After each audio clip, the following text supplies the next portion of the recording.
Hello everyone. Welcome to 2022 EDC Free Asia, hosted by FIPIF and WIOEH, through online and offline. I am in charge of Asia Department of WIOEH, Kim Boyan. In 2021, through the support of FIPIF, our foundation precedes the project of the Free from Harmful Substance in Korea and all the Asian countries. And our first project is the joint discussion to tackle with the harmful substance. And that's the purpose of our conference today. And thank you for all the participants through your busy schedule. I really appreciate it again. And especially the big support for this conference. The director of FIPIF and staff, I want to express my gratitude again.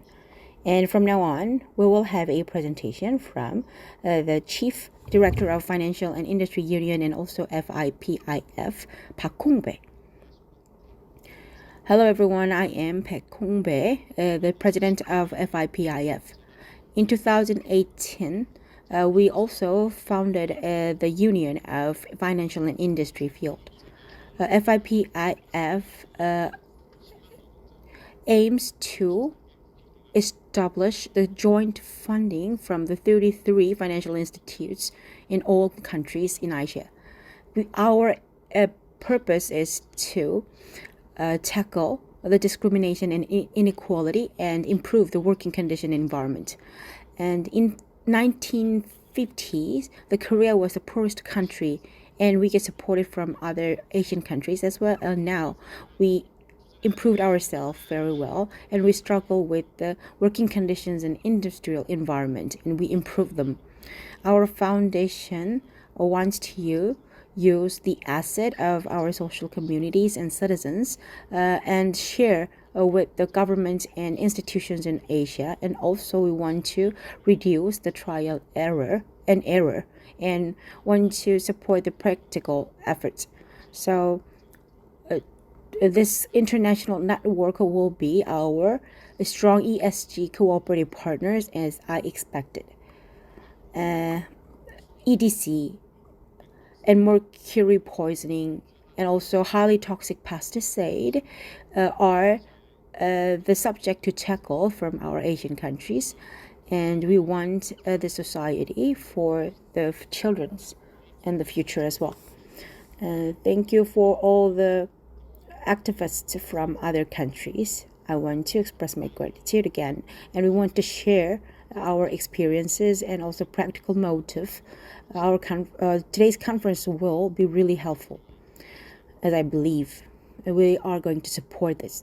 Thank you.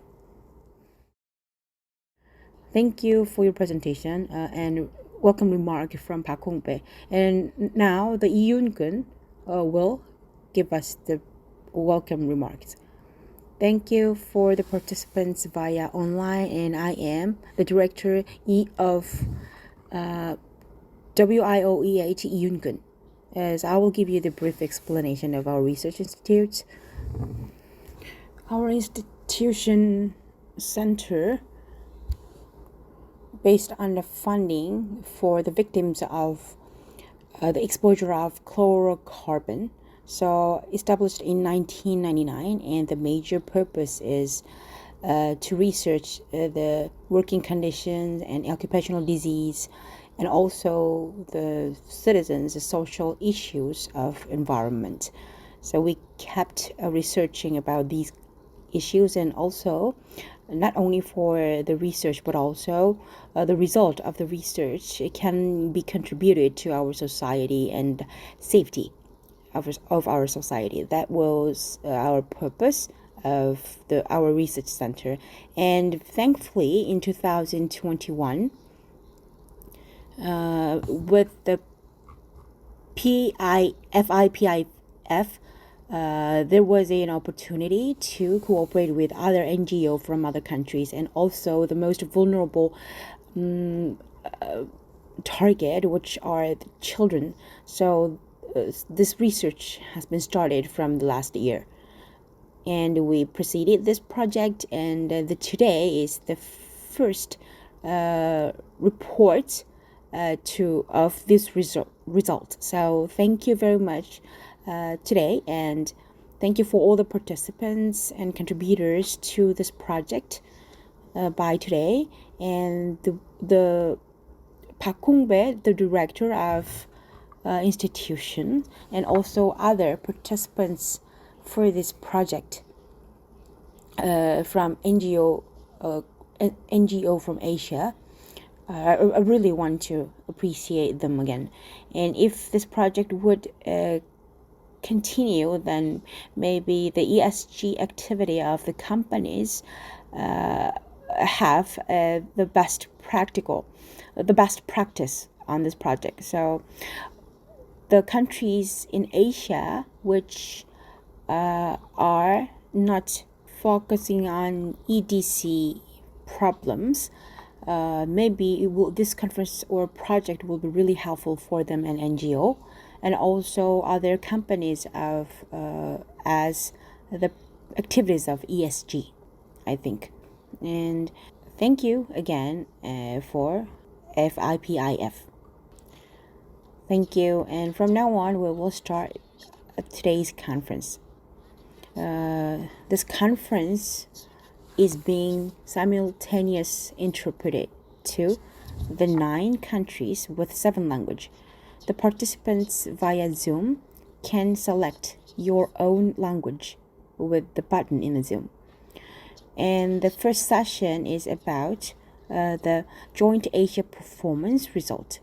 The first presentation will be given by the chair of Labor Environment Research Institute, and the joint research results will be presented. Hello everyone, I am Chae-in-ja from WIOEH for this presentation, and today's presentation will go background, methodology, results, and conclusion. First one is background. For the past decades, the global concerns of EDC has been increased. So all the information for now was focused on Europe and United States, but the growing countries from Southern East Asia is not enough right now.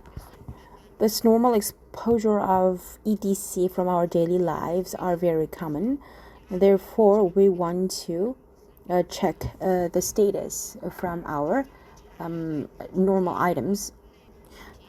There are BPA and phthalates research. So here is the regulations across Asia countries. For BPA, this the material of polycarbonate plastic, which is limited, and the phthalate plasticizer is also can be detected from toys, and which is being controlled in the restrictions. So the purpose of our research, first in the thermal paper, we will detect the bisphenol, the concentration, and also the second purpose is from eraser, we will detect the bisphenol concentration, and the alternate goal is to support that bisphenol information.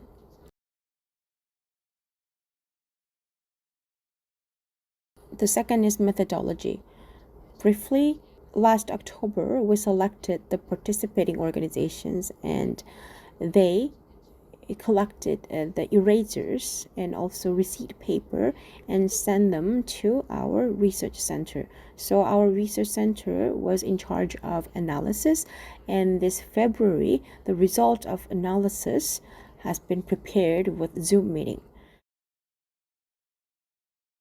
So each country and each organization also submitted the brief report. From 8 countries, a total 11 organizations participated in this research. This is the sample information. From 8 countries, and each institution collected 318 receipt paper and 341 erasers. And there is a difference from receipt paper. I will explain it again. And this is the methodology. Bisphenol analog was detected from BPA and BPS and other 5 types. So we analyzed with LC and MCS. So some of the sample are not thermal paper, just normal paper. There was a concern of that. So after the checking process, the actual 37 sample was not thermal paper, just normal paper. So we excluded them. And this is the result of phthalate analysis. So all erasers, before the analysis, we checked out the concentration of chlorine and also check which is PVC or not. And erasers, including DBP, the total 7 types of phthalate, we use GCMS to analysis. And here we have the standard of each object. The bisphenol, there is a regulation in Europe, and bisphenol only A, there is a regulation that it is not exceeding 0.02%, and phthalate will refer the standard of Korea. In Korea, we have a special act for the children toys or subjects. So from DEHP and DIBP, with a total of 7% of phthalate concentrate cannot be exceeded over 0.1%. So we have had 2 standards for the data. Here is the result. First one is the result from the thermal paper, receipt paper. All the samples, we only detect the BPA and BPS. For BPA, 54.7% of the target, and the BPS 37% was detected, and rest of 3 types there was no detection from the sample. And for the thermal paper, based on the different purpose, we have 9 categories. And here's a slide to show the detection frequency. And normally, the public institutions and bank or a hospital, just receipt paper, we detect more of the concentration of BPA.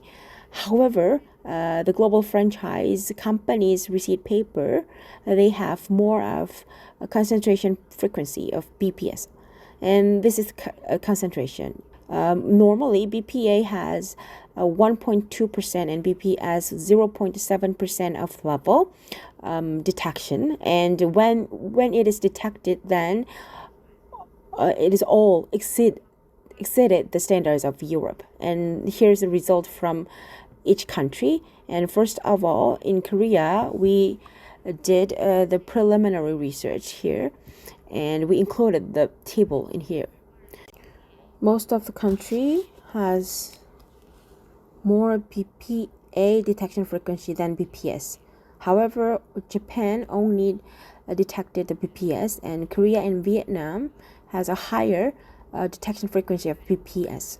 So there has been some of the differences like this. And the second, the result of phthalate in erasers.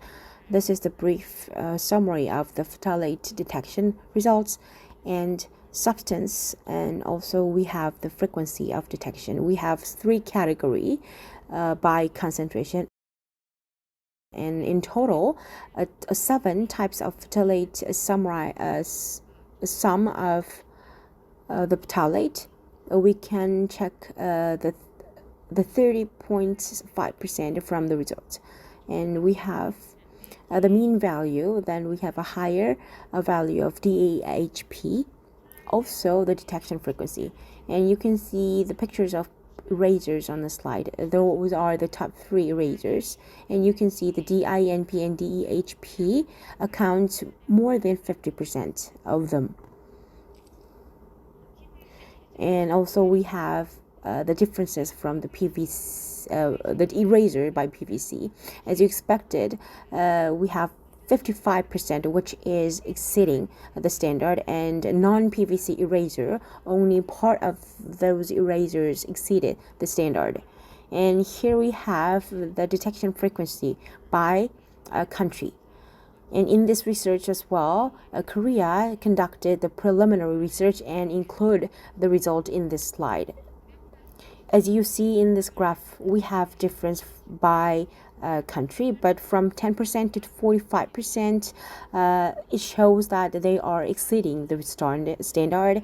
And this with the standard in Korea, only 1.7% the result was exceeding. And DEHP, DBP, DIBP, in order of the substance, we have the result that they are exceeding this standard included in the product of erasers. And also we have checked the imported product. On the right table, those are the result from the countries. So Korea, Japan, and Germany, erasers are being sold in Korean market. So after the research, only one product exceeded the standard, and it means that for the imported products, we need a special act to control them.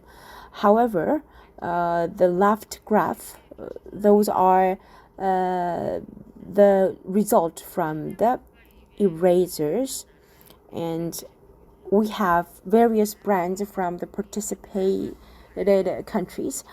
And also we check that many of erasers are being produced in their own countries. So we've checked that many of them are exceeding from their own standards as well. So this is the conclusion. First, the most Asian countries' thermal paper include BPA and BPS.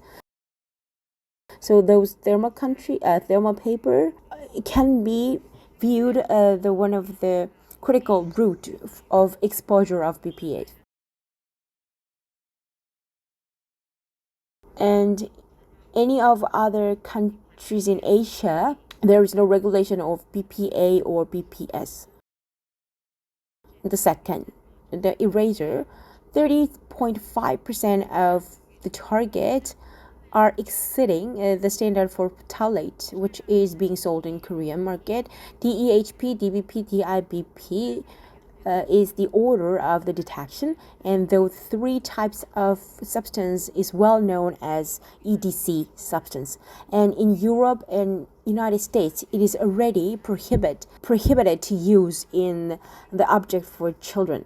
So each country has very diverse regulations for the children's items. Actually, the terminology of the children's item is quite different, because like toys or stationery is more of the children's items, and we need to establish the definition of what is children's items. And the last one is not only the domestic product but also the imported products has some of the detection frequencies. So we think that the regulations and control will be needed for not only the domestic product but also the imported ones. And for receipt paper is the standard to interpret this data, and also phthalate plasticizer is one of the representing items that which can be detected from toys and other stationery for children's. The alternative of phthalate is being controlled, which is the suggestion. And from Europe, like toys or children's item, and also the common items for common users, DEHP, DBP, DIBP are restricted to use.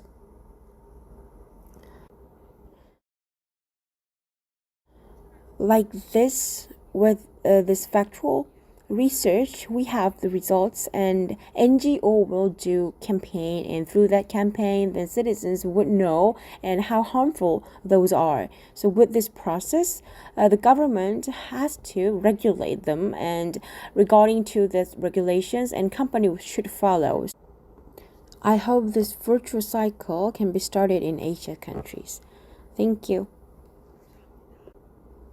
Thank you. And the next, in this research, there are participating organizations from Asia. So we will share the experience of participation and insights. The presentation will be followed by the alphabetical order of countries.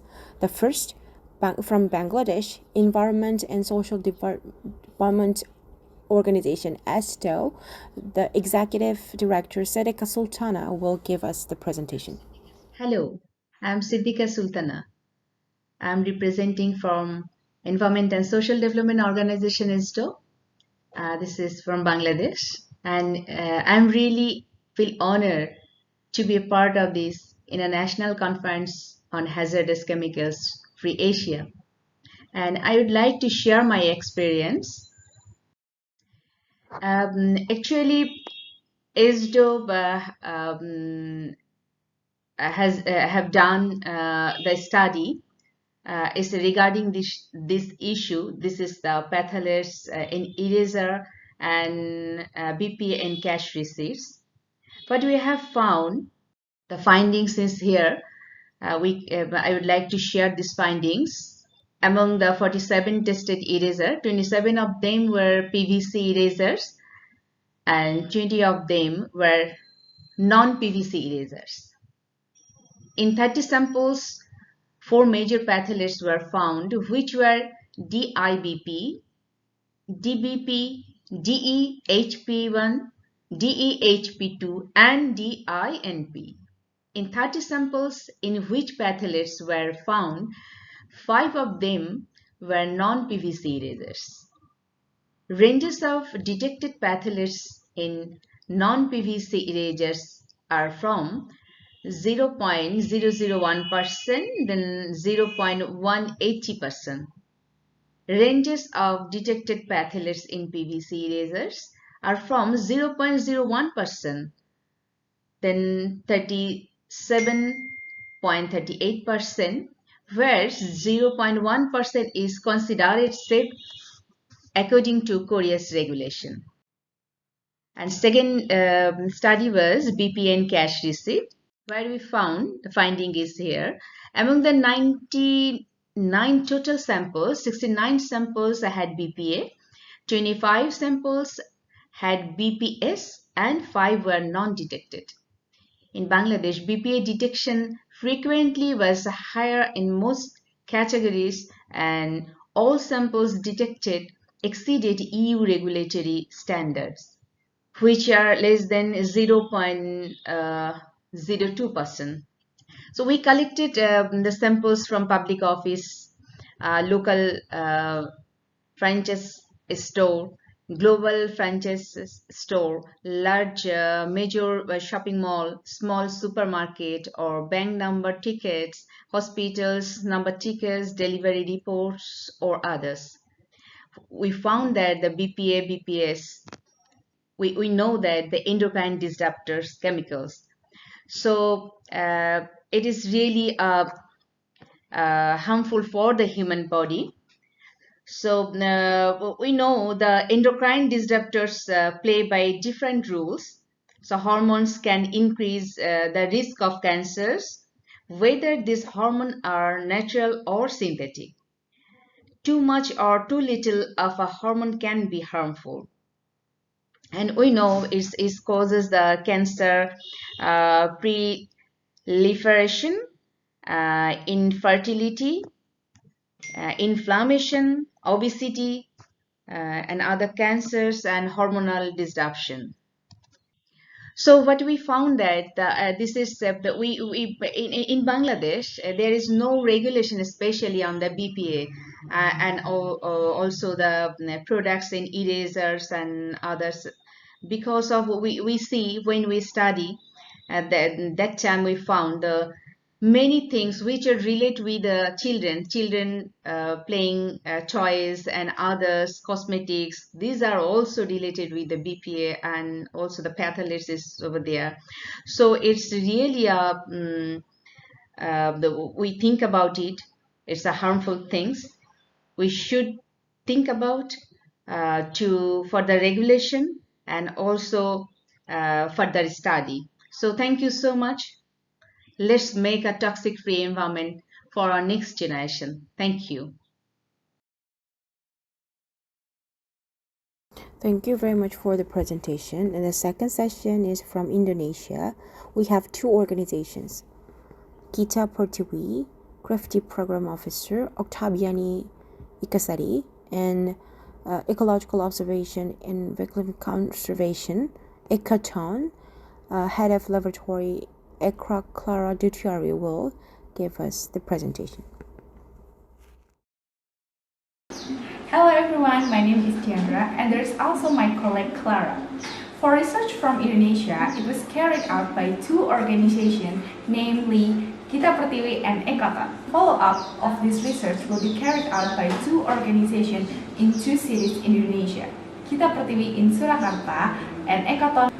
For the follow-up to the city of Surakarta, the result of the chemical contents test of BPA, BPS and phthalates in Indonesia will be disseminated to the public by holding an online webinar and will invite teachers, parents, and also the city government.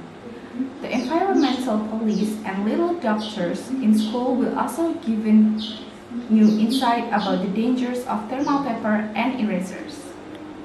Education to the public will be also carried out via social media with short, interesting and easy to understand information. For wider publication, radio broadcasting activities will be carried out at one of the major trusted radio stations in the city of Surakarta as a form of our campaign in public. Hello everyone, so in this opportunity I would like to deliver our future plan for future campaigns which relates to our campaigns before. So firstly, we would do an advanced research where in this activity we would make a Google form or do a direct interview with society to find out their perceptions about erasers, which are for students, and thermal papers for all ages. And the output of this activity is a release and an infographic. After that, we will educate the society about the harm of thermal papers and about the harm of erasers. Through our social media and our event in our mobile plastic exhibition, we will educate the society.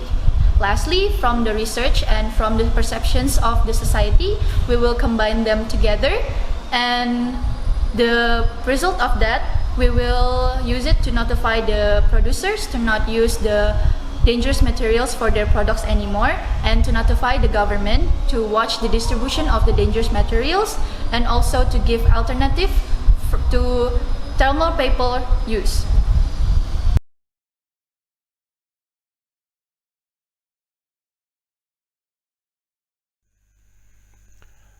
This is Dr. Tsuchida of the Toxic Waste Network. I'm happy to attend this international conference. We have 16 volunteers for this project in Japan. This chart shows the number of phthalates detected in the erasers. We have sent 39 types of erasers from Japan. It turned out that Japan's phthalate regulation is delayed. These are the top 3 pictures of erasers with high level of diethylhexyl phthalate. All are erasers for children and contain diethylhexyl phthalate at the concentration of over 30%. These are the top 3 pictures of erasers with high level of dibutyl phthalate. All are erasers for children and contain the total phthalate of over 30%. These are the top 3 pictures of erasers with high level isononyl phthalate. The top one is for children and contain isononyl phthalate at the concentration of over 78%. It's almost chemical phthalate and no longer an eraser. This chart shows the number of bisphenol analogues in thermal paper. Bisphenol A was not used in Japan. However, most of them were only replaced by bisphenol S. These are the top 3 pictures of thermal papers with high level of bisphenol S. Bisphenol S is also regulated in the EU, so it is necessary to regulate it in Japan as well. In 1998, the strategic programs of Speed 98 was started in Japan. About 70 substances that may be endocrine disruptors are listed. As a result, the public and private sectors have taken steps to reduce dioxin, bisphenol A, and organic tin compounds in Japan.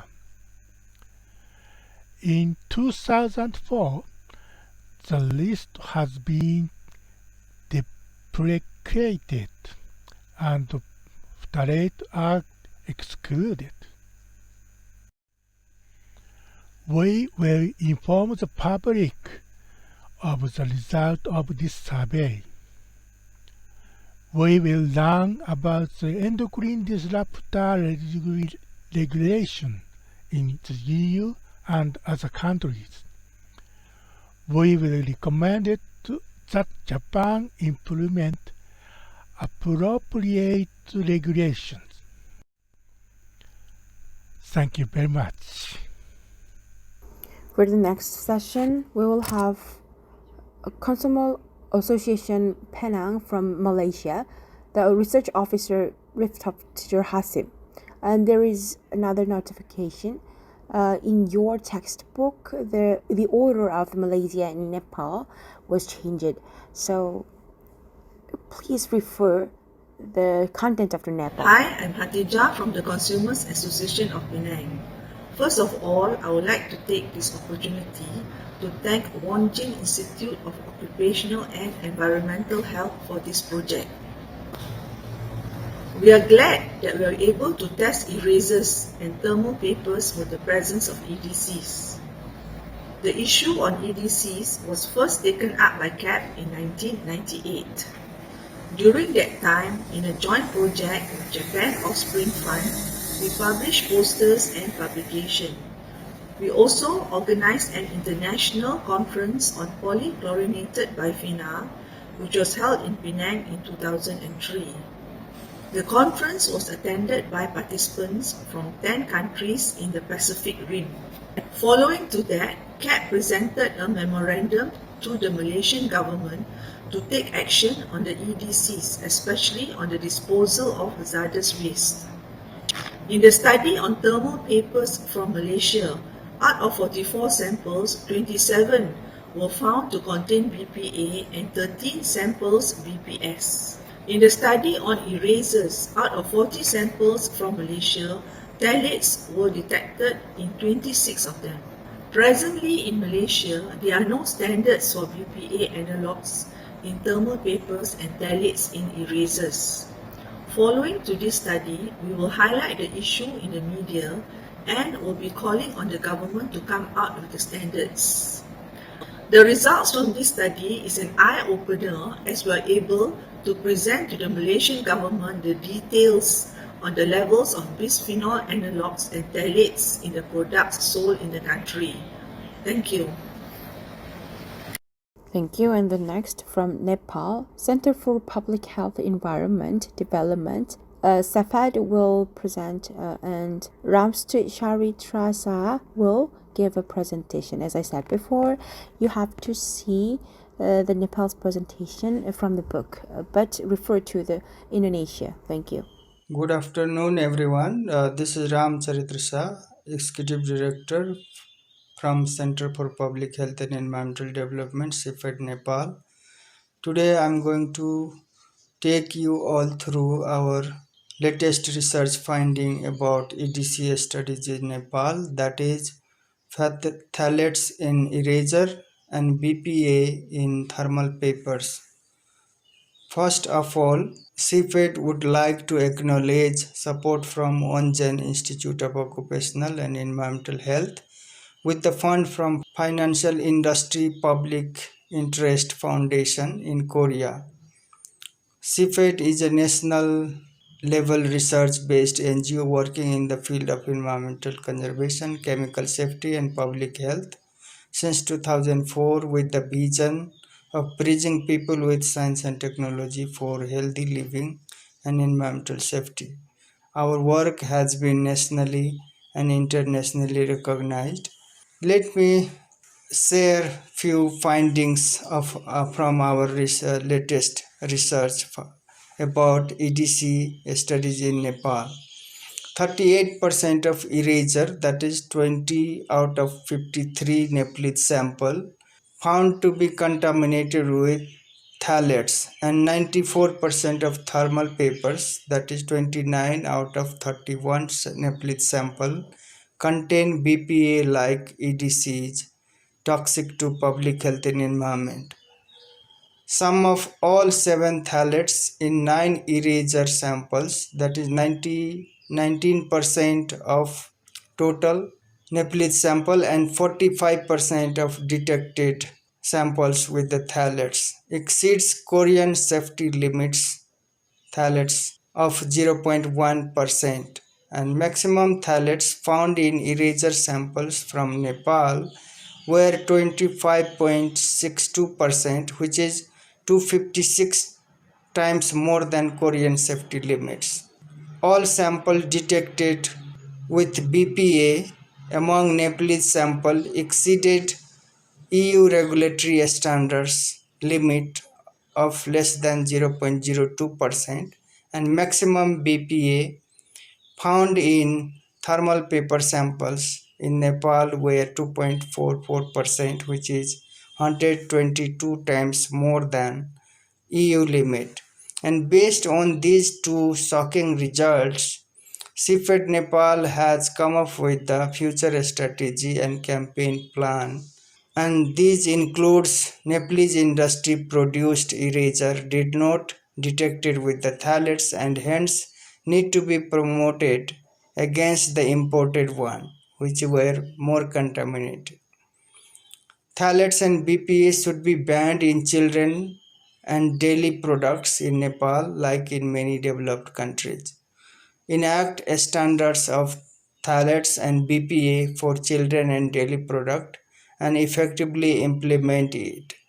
And CFED Nepal will in fact already initiated the awareness raising and policy advocacy with the concerned government, private and media partners for banning these contaminated products, envisioning mandatory phthalates and BPA standards, and robust regulatory mechanisms such as institutional framework as well as legislative framework in place. Thank you. Next, the presentation from Philippines. Thank you for your kind understanding that we changed the order of the presentation of Philippines. And the next one is project planning. Next officer Shalari Lubashunge from Sri Lanka. Good morning, good afternoon, and good evening to you, depending on where you're joining from. I'm Chalani Lubasinghe from Center for Environmental Justice, Sri Lanka. The Center for Environmental Justice is a national level environmental organization in Sri Lanka working towards the vision of justice for all through law and science. Our main focus areas include environmental justice program that includes most of our litigation work, environmental literacy and networking, natural resource governance and advocacy campaigning, and citizen science and environmental monitoring program that includes most of our scientific research and awareness raising among the general public. In all our programs, we make sure that men and women are equally represented and civil society engagement is strengthened. This study result is important for Sri Lanka because we don't have any regulation for levels of BPA or its harmful alternatives on thermal papers. Also, with regard to phthalates in erasers, Sri Lanka does not have strict regulations or surveillance to protect children from exposure to harmful chemicals through these stationery products. Also, EDCs is one of the least discussed chemical contamination matters in Sri Lanka, and therefore we believe that this is a good opportunity to draw the attention of regulatory bodies to the matter of EDCs while emphasizing possible toxic chemicals found in plastics. We also plan to incorporate this result in emphasizing the contamination of children's products with EDCs as revealed by the BPAs found in fielding bottles. First, I would like to thank Tripti from IPEN Regional Hub and Wojin Institute for Occupational and Environmental Health for getting CJ involved in this study and gratefully acknowledge the funds from FIPIF. I will just highlight the key findings on samples sent from Sri Lanka. As for the bisphenols, the testing detected BPA and BPS in samples, one chemical in almost 50% of the samples, but none of the samples contained both, and only one sample detected negative for both chemicals.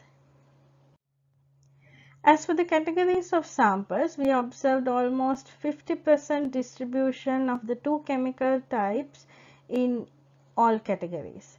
Unfortunately, all these samples had BPA exceeding the EU BPA regulatory limit of 0.02%.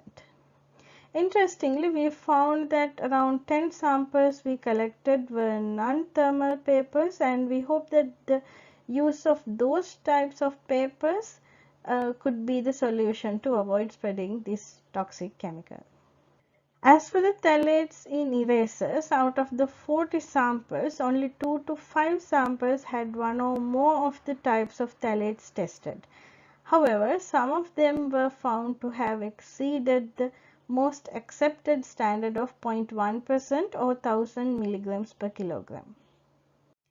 Although this seems like a small number, we believe that the lack of proper regulation has some negative impacts on Sri Lanka as well, because as you can see on this slide, the samples sold in Vietnam had no phthalate, whereas the same brand sold in Sri Lanka had higher levels of phthalate, being an evidence for double standard. So with these results, actually we first plan to document the results to a research paper or a small report, because we find it really useful to have a document to refer to when we talk about these contamination data explained in a simple language. With that, we plan to have a stakeholder discussion to highlight all these toxic chemical studies related to consumer products, to highlight the necessity of going for alternatives as well as having regulated limits for the country and a surveillance system to monitor their implementation. Of course, we also expect challenges such as slow response and difficulty to convince these regulators, but we will try our best. With that, I would conclude my presentation and thank you. Thank you. And this is the last session from Vietnam Research Center for Gender, Family and Environment, CCFED. The program officer Han Nguyen Phong Hai will give us the presentation. Good morning, good afternoon, everybody. My name is Phương Hai from the Research Center for Gender, Family and Environment in Development in a local NGO based in Vietnam. And today is my honor to be here to present you the results of phthalate in erasers as well as BPA, BPS in the thermal paper that we have collected in Vietnam for analysis. Firstly, I would like to provide you the brief introduction about CCFED, who we are, and why we choose to follow this project. You know that CCFED stands for the Research Center for Gender, Family and Environment in Development. We are a local NGO in Vietnam which established in 1993, and our main working field focused on social science and focusing on gender, family, and environment in development. And why we choose to follow this project? Towards a non-toxic environment is one of our main targets of the action. And since 2008 till now, we have tried to put our efforts to raise the awareness of bad impact of pesticide use on the human, especially the women and children, as well as living environment in rural areas of Vietnam. And since 2015 till now, we have also widened the area, working area in the research on lead content in pain, as well as the impact of lead pain on the children's health. And from the results we have achieved, we try to lobby the Vietnamese government to promulgate the regulation to manage the lead in pain. Also, civic has actively participate in the program and project relating to the elimination of EDC and POPs in Asia to protect the human and environment from toxic substance with regional and international network and organizations. Thus, that's the reason why this small project we found that is new area and in line with our strategy. Next is about the results and insights of the analysis in Vietnam. About the sample information in this slide we present is that we collect the 41 samples of thermal receipts to analysis of bisphenol analogs, and we have also collect 42 samples of eraser to analyze the phthalate plasticizer. And in this part, you can see the detail of the analytical method. So how about the results? After receiving the results from the Wojin Institute of Occupational and Environment Health, we have found that regarding the phthalate in eraser, there was 55% would detect one or more phthalate, including DEHP, DBP, BBP, and DINP, and 19% of phthalate exceeds the Korean safety limit of 0.1%. About the BPA, BPS in thermal paper, 1 out of 41 sample was considered as normal paper, and we have excluded from the analysis of the results. And from the rest sample, it was found that 38% will detect BPA and 63% will detect as BPS.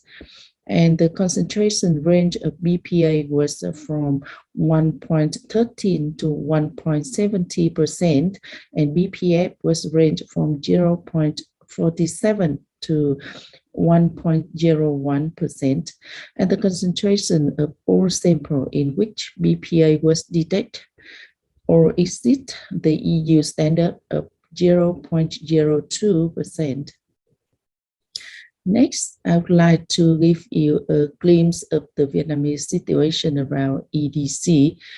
The regulation of BPA in Vietnam includes the plastic package for food with the bisphenol A is 3 milligram per kilogram, bisphenol S 60 milligram per kilogram. And especially for the PC plastic packaging is less than 500 microgram per gram BPA, and the plastic packaging and tools for the small children are not used. Regarding the regulation of Vietnam's in phthalate limit in the children's toy include the DEHP, DBP, or BBP not in excess of 0.1%, and phthalate limit in toys that may be placed in the mouth of children include DINP, DIDP, or DNOP not exist 0.1%. So what's next plan of our CIVIC in Vietnam? Firstly, we prepare the Vietnamese report on the phthalates in eraser and BPA, BPS in thermal paper. Then we prepare the communication material of the study that is to be ready for the communication activity. And finally, we will publish the Vietnam results on CIVIC's website, Facebook, as well as sharing widely with the media to raise the interest and concerns about these issues. And that's our briefly presentation about the Vietnam report. And thank you very much for your listening. If you have any questions, please don't hesitate to raise your voice, raise your hand. Thank you very much for listening. Thank you for your listening. In Bangladesh Asto, on 14th March in Philippines, EDC and Coalition, 24th March, they published the result of the razor to media and the government-related communication channel. And other organizations also are preparing other channel for media release. So we really expect very much. And this is the end of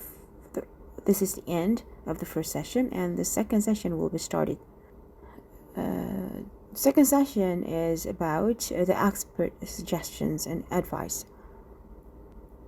For the expert advice for cooperation method, the Graduate School of Public Health from Seoul National University, Professional Choi Kyung-ho prepared the presentation. The theme is EDC exposure in children of Asia, and Professor Che will participate via online. So please share the screen, Professor Che. Okay. Okay. So nice to meet you, everybody. It is an honor of me to give you this presentation. My name is Choi Kyung-ho Che from Seoul National University, and this seminar encourage you have analyzed bisphenols and phthalates from erasers and thermal paper. I think that is very important step to interpret the analysis of the result. And I like to show you the presentation and how we put that to from EDC to make our children healthier. I was told to use Korean language, so from now on I am going to give you the presentation in Korean. Okay, I am Professor Choi Kyung-ho, and EDC, endocrine disrupting chemical, is the biological chemical substance to disrupt the endocrine. Therefore, the specific chemical characteristic is not being shared, just being used in multi-purposes in our daily lives. For example, erasers or thermal paper. In those cases, they are being used in wide range of bisphenol and other substance. Also, those are being used in home, kitchen, the school, in our daily lives. So EDC are included in those areas. EDC has caused a harmful effect to our human body, but specific age and specific lifestyle can be damaged more. For example, I will introduce the cases of children. When they are exposed to EDC, then they can damage such as pubertal onset or obesity. The metabolic disease and endocrinopathy or neurobehavioral disorders, they are very vulnerable. Therefore, for children, the exposure of EDC, it should be researched how much they are damaging to children, and also what is the contaminant source, and we have to find out. That is really important. So EDC, in terms of chemical substance, they fall into two categories. First one is chemically persistent. It means that they remain in our environment and they persistently remain in our human body, and also bioaccumulated in human body. Those are the persistent chemical groups. But some chemical substance can be reduced shortly, and also they are not non-persistent. Those type of non-persistent EDC can be reduced quickly. So it seems that it is not a big problem. However, the frequency is very high. So we have to, they keep exposure, they keep exposing and remaining in our body. So persistent EDCs are hard to control, because even for 3 decades or 4 decades before, even this EDC has been prohibited to use. However, it still remains in our environment and still affect to human bodies. So even we prohibit to use right now, however, it's really hard to control the pastime. So in Korean children, the GDP in serum or PCB in pesticides are detected in Korean children, and also the mothers, the breast milk from mothers who was born decades ago, but still there is a remaining EDC from them, our parents' generation. So, or a grandparents' generation, even they prohibited to use, but still remains. However, non-persistent EDC, the case is very very different, because it is easy to control. We supported the news channel, and we got the result from the volunteer during 4 nights and 5 days, and we ordered, please do not use something, or do not use the specific items. So we conducted the intervention experiment, and after the 5 days, we compared the before urine and after urine. Then specific EDC, for example, paraben or phthalate, has been decreased lower than 200 times of the average amount of EDC. Like this, we can control the harmful substances, but it is not, even if it is really easy to control, it doesn't mean that it's not important. For example, the sex hormone disruption or thyroid disease, and neurobehavioral disorders and metabolic disease, those can be caused by the non-persistent EDCs. So if we control those types of EDC, then we can keep the children's health and also the pregnant woman or other adults. So you can see the graph below here. Those are the results from the 7 volunteers for 1 week. And we collected their urines and sampled them. So this is the 7-day urine total collection. And we detected the bisphenol level from each urine. And as you see, we can see there is a wide range of fluctuations. So 1,000-fold difference has been detected. It means that before, what type of food or what type of things that we touch, it affects to the bisphenol concentration in urine, and that difference is almost 10,000 times. Then our target is how to control those substances. So that would be our target of the research, and we have 2 questions in this research. For our children, EDC free environment needs for them. Then what type of effort do we need? The first approach, what I think is, what are the EDCs of priority concern? We have to find out which EDC and how. It means that what are the sources of exposure of EDC, and what type of substance can be directly related to health, and what type of damage can cause. So high level exposure or high health concern would be important and in priority EDC, I think. And also the second question is, what is the priority concern and how can we control them? For that, we need the exposure source. We need to find out where the source is.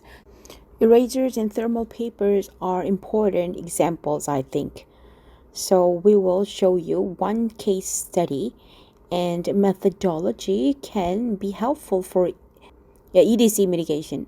In Korean, we have Korean National Environmental Health Survey, and this basic survey is being conducted every 3 years. In the recent cycle, we can see, you have to see the red circled part. Then we can find out for young children, paraben, especially methylparaben and propylparaben, high exposure group, over 95% group in children. The exposure concentration in urine is 10 times higher than other countries' children. The average mean value is not very different, but the high exposure groups, the amount of the concentration in urine has very different values. It means that the priority chemical is the paraben, and it should be controlled in children group. So in fact, a children's group, we have young children group and elementary school children group and adolescent group. The younger age, the higher concentration of paraben in exposure group. It means that from 4 years old to 6 years old, the level of the exposure is very high. Then, what is that reason and how they are highly exposed to paraben other than other age group, like adolescent or elementary group? If we found out the cause and we can control, then we can reduce this risk. We thought that maybe liquid pain reliever would affect and would be the potential source of this result. Because normally children get cold or fever, then they take Tylenol or ibuprofen. And those medications are being sold in Korea.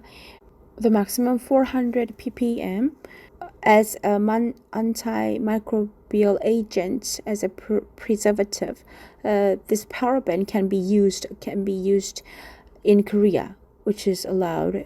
So after the analysis of drugs from the drugstore, and Tylenol, acetaminophen, and brufen, ibuprofen, we found methylparaben and propylparaben and butylparaben, which are prohibited in other countries. However, in Korea, the hundreds of ppm are being used. Then how much this can be exposed to our children? So for this calculation, we have 3 scenarios to calculate. In Korea, the amount of Tylenol, let's see, like over 50% of Tylenol has been taken by children in Korea. That is the scenario 1. And scenario 2 is Korea CDC data has been used, and the children went to hospital. Then the number of the hospital visits and the calculation of the days of the hospital visit. Scenario 3 is the data from the children who are taking the medicines. And after the estimation, brufen, ibuprofen, and Tylenol exposure scenario, a 95% value can be shown as the exposure estimation by each scenario. It means that drug can affect significantly to the exposure level. But children need medication, but in other cases, other countries are using benzoic and phenoxyethanol as an alternative preservative than the paraben. So we need action to reduce this high exposure of paraben. So we need to use the safer antimicrobial preservative. That is the recommendation from the expert.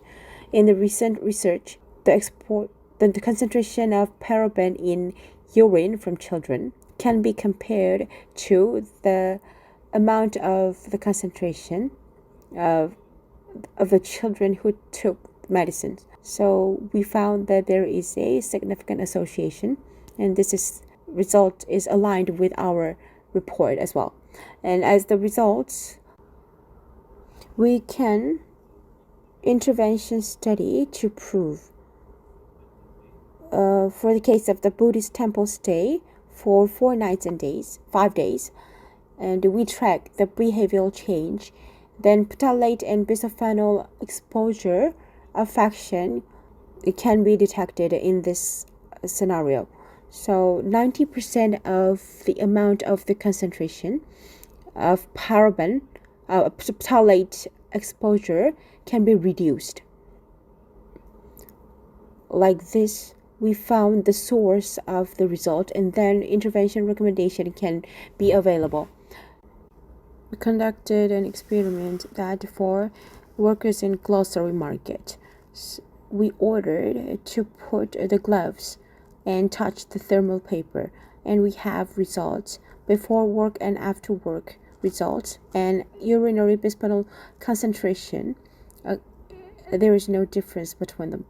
If without gloves, then the bisphenol concentration is twice higher than the result with gloves. Then we will pass this slide. Then in Asia, what is priority EDCs?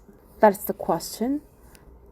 And I used the database from MED from other countries, and I searched Korea or China, Japan, what type of studies, as a certain type of study has been reported, but from Thailand and Sri Lanka, the bisphenol or phthalate concentration in urine from children, there was no result at all. It means that we do not know the exact the level of exposure of children. Recently, in 2018, we selected 3 countries in Asian region, and the same study design was conducted. Saudi Arabia, Thailand, and Indonesia were the target countries, and the first urine from 100 children of 10 age old, and we compared phthalate and phthalate alternative concentration. In Saudi Arabian children, the MEP and MIBP concentration was recorded highest. It is non-comparable to other children from other countries, very high.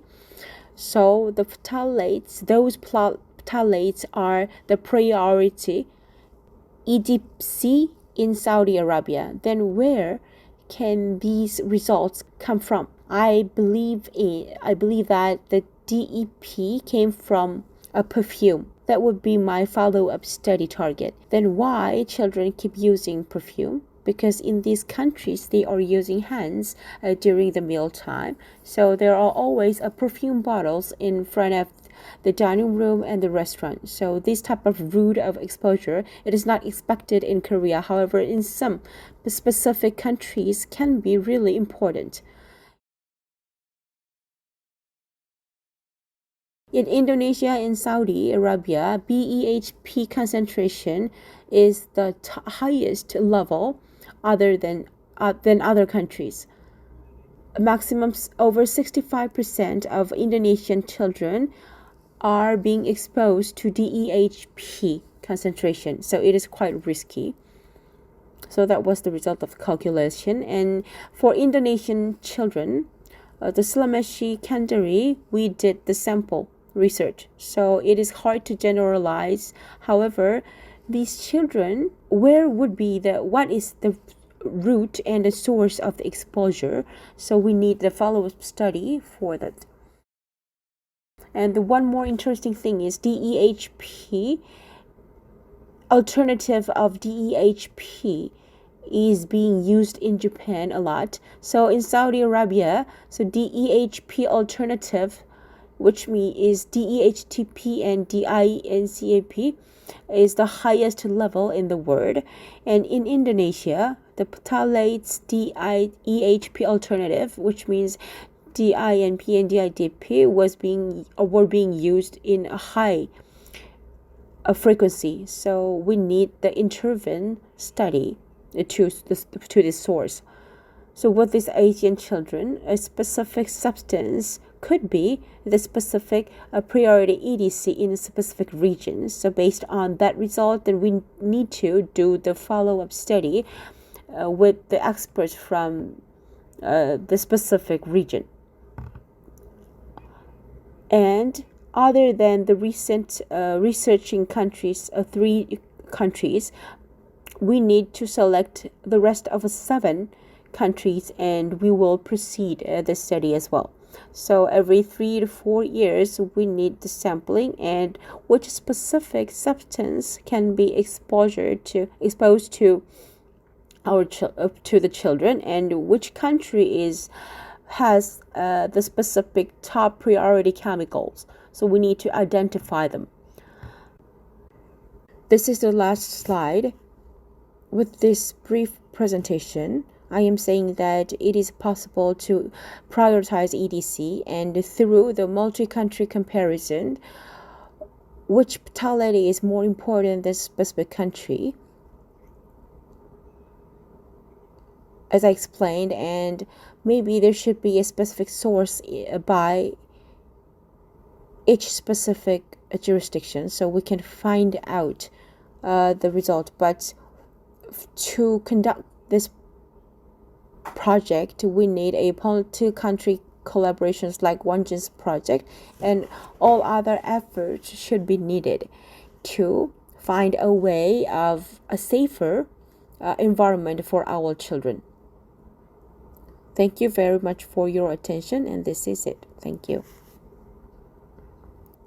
The importance of government regulations and the necessity of collaboration from government and citizens will be explained. Another project of FIPIF, the theme is Children-Friendly Space Without EDC. Based on that theme, the YIOEH and the Chemical Substance Center President Kim Won will give us the presentation. Hello, nice to have you. I am the General Director of the whole project, Kim Won. And today I will share the presentation, as she said, the theme of the project. The children spend a lot of time in the kindergarten, and we need to keep the kindergarten from the harmful substance.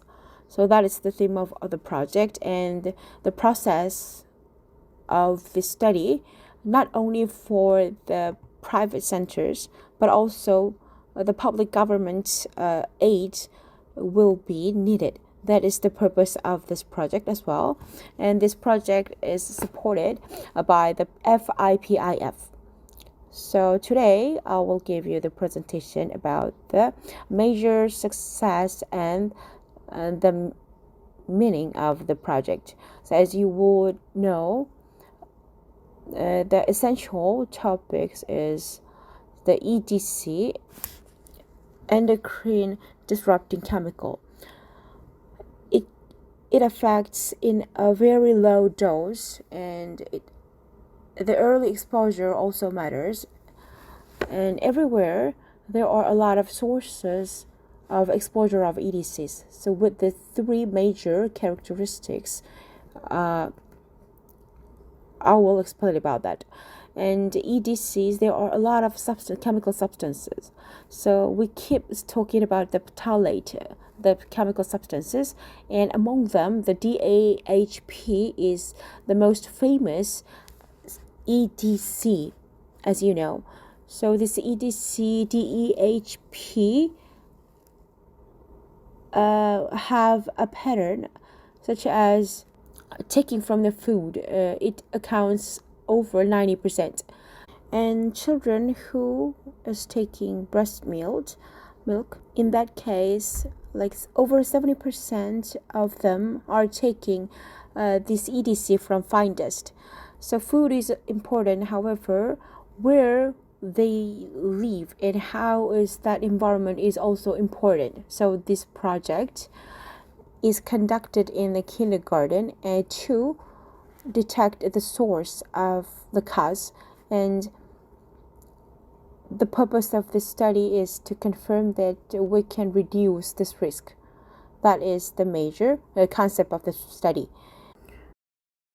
There are a lot of factors in background, but briefly saying that we collected 19 kindergartens, and we found that the 6 kindergartens should be needed to remodel, and we surveyed the 10 children under their parents' consent.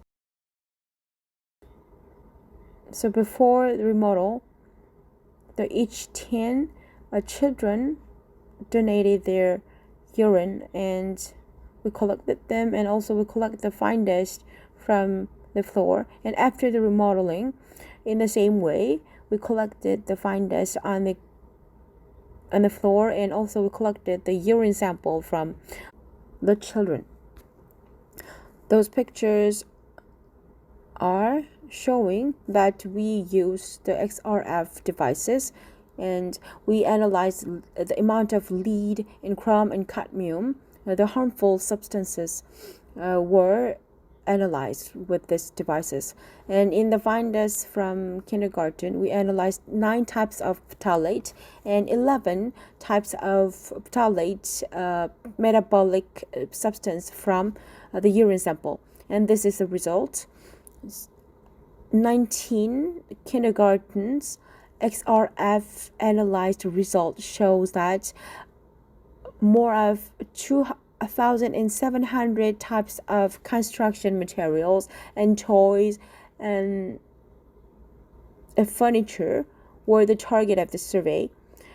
As a result, the portion of the PVC accounts 37%. This is very shocking because the environment for children includes a lot of PVC proportion, like 37% from the items that children are using. And the highest PVC concentration was shown in the construction materials, including flooring and wallpaper. So in the previous study, the PVC materials can affect to the concentration of the phthalate. So we remodeled major in flooring materials, and all the materials were certified by the Ministry of Environment, and the phthalate-free flooring materials were used in this project. So we remodeled, and this graph shows the results that we have 3 boxes in the left slide. The first box from the left graph is the concentration of the phthalate from the first construction material before remodel, and the second was the sample from the second collection before remodeling, and the third box shows the after the remodeling of the phthalate. Then you can see that the 70% of the amount of difference from before and after this remodel. It means that without reducing phthalate, then the same condition could be continued. But if we remove the source of this EDC, then we can reduce more of 70% of the EDC. In this second graph, we can see the collection of urine sample from children, the phthalate concentration, the differences we can find out. In common, the left box, it means that before remodeling, it shows the concentration of the urine, and the right boxes are after remodeling, and the concentration from the urine. And you can see that the right positioned boxes are better than before. So the amount of reducing was, I will explain about this, because various factors can affect to this concentration of phthalate, and more of the food, like packaged food, can affect to this phthalate concentration amount. Or if we wash our hands or clean the environment, then it can affect to the concentration level. So we consider all the various factors, but this remodeling can affect more than 30% of the whole factors. So in the summary of achievements, the kindergarten environment and many of items, the 70% of them were PVC materials. So the flooring materials has from 6% to 26% of phthalate included material. It means eco-friendly material, and the certified by the Ministry of Environment was used this remodeling process. Then 72% of phthalate has been reduced, and the 30% of phthalate reduced. And these processes can be conducted for what? That was the question. So in the first session, we introduced that, especially in Korea, the analyzed erasers, there was almost no phthalate in those studies. In Korea, in the early stage, there was a regulations for dedicated to only the toys for children, but it expanded to other commercial products for children. And recently, the spaces for children, for example, like kindergarten, the flooring materials and flooring construction materials should be restricted in terms of the amount of the phthalate contents. Then this is not a sudden change, because before, a lot of citizens, organizations, and a lot of communities gathered to protect the safety of children, and they kept improving, and they kept suggesting to the governments and other citizens organization have one voice to focus on this importance of these activities. So those are the pictures of the activities from NGOs and citizens organization. For example, XRF analyzed was used in school environment, and the actual items which are made of PVC, or which items including the heavy metal. And we did education with our students, and we shared it to the citizens, social communities. So we found that, we argue that we need the act to protect them. So that would be the reasons, and that would be the processes to make governments establish the regulations and other policies as well. So you would know that the BPA, that is one of the EDC, it is stated on the plates. Most of the tin can have BPA. So with these results, we request the government to control the materials of BPA. It is one of the campaign. So in the future, maybe this type of themes could be the subject of our organization as well. So this is a conclusion. We think that the environment where children are mostly living, then maybe there should be some of the items including this risky and harmful substances. So we confirm that we need to control the substance, then we can control and we can protect our children safe. So if the regulations is reinforced and strong, then what type of conclusion can be followed? Those are the projects that we proceeded. So the act or the regulations should be needed to protect our environment for children, and with this process, all the private organizations and NGOs' effort will be really needed. Thank you. Thank you. And from now on, International Pollutants Elimination Network (IPAN's) global researcher, Ms. Ika Stropocher, will give us the presentation about the global trends to ban BPA and phthalates and advice from collective efforts from Asia. Ika, please have the slides, and I'm handing over to you. Hello, everybody. I'm really sorry, but I have some internet connection issues. Can you hear me well now? Yes, we can hear you. All right. I'm really sorry for that. There is very bad weather today in my part of world, very rainy and windy day. So hope the internet connection will be on my side and I will be able to finish my presentation. If not, I'm really sorry for that. I do my best. So I will again share my screen.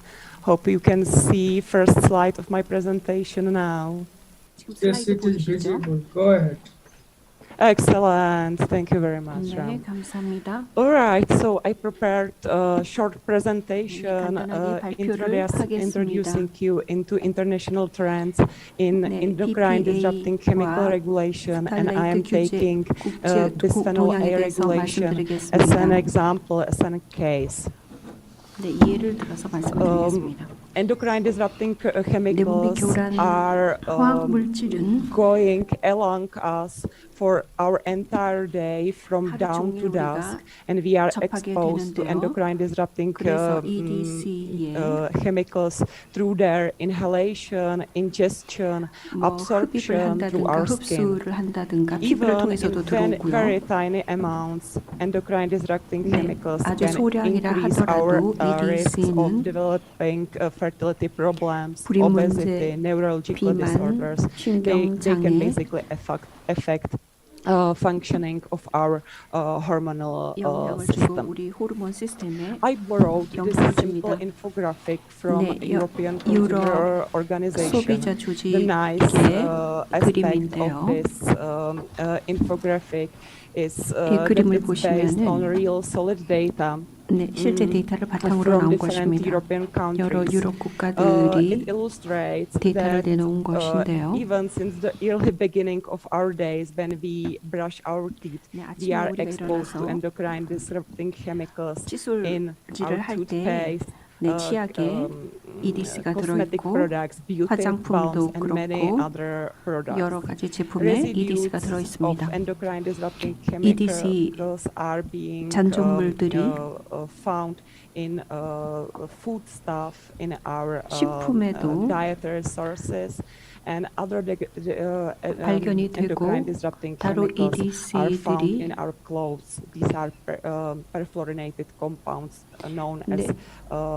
forever chemicals, PFAS. BPAS 그 케미컬에서 발견이 되고 있습니다. 그리고 EDC 식품 캔이라든가 전자 제품 등에서도 발견이 되고 있습니다. None of those examined products may present a health threat on their own. But 하나하나가 그냥 건강에 위협을 주지는 않지만 이게 종합적으로 다른 제품들과 합쳐지기 때문에 그래서 하루 허용 수치를 넘어서 케미컬 칵테일을 구성하게 되는 것입니다. Very important events happened 그리고 in the 중요한 European Union 일이 at the EU에서 end of the last year 작년 말에 when 일어났습니다. the EU Food Safety EU Agency 식품안전청인 EFSA에서 제안을 했습니다. 네, 그래서 BPA를 식품에서 10만 배 감소시키자라고 했습니다. Of so-called tolerable daily intake means that it will be hardly possible, almost impossible to use BPA in food contact materials at the European market. 식품과 닿는 그런 제품에는 거의 사용할 수 없는 수준인데요. Bisphenol-based 다른 chemicals available at the market, and they are not covered by the EU legislation. 시장에 있는데 이것은 EU 규제에 받지 않는 것들도 있습니다. 그리고 유럽 법원에서도 확인을 해 주었습니다. 비스페놀 A는 중대한 우려 물질 리스트로 등재가 된 것은 EU의 화학 물질법인 리치에 등재가 된 것은 옳다고 판결이 났습니다. To positive development 이런 것들이 and contribute to increased protection of human health against endocrine disrupting chemicals. However, it will be important to prevent replacement of, for example, bisphenol A with other bisphenols that are likely to have similar effects. 비슷한 영향을 주는 다른 비스페놀에 The new 대체를 하는 것이 어렵습니다. development will clearly contribute to increased human health protection, but the road towards this situation has been unreasonably long, with the first scientific paper identifying troubling health effects of bisphenol 건강에 A 영향을 준다는 것이 1938년에 인체에 유해하다는 것이 나왔습니다. 지금까지 비스페놀 A는 전 세계적으로 규제가 되고 있지 않고 EU와 미국에서 일부 젖병 정도에서 그리고 감열질 그리고 음식에 닿는 제품이라든가 장난감 등에서 규제가 되고 있지만 다른 나라에서는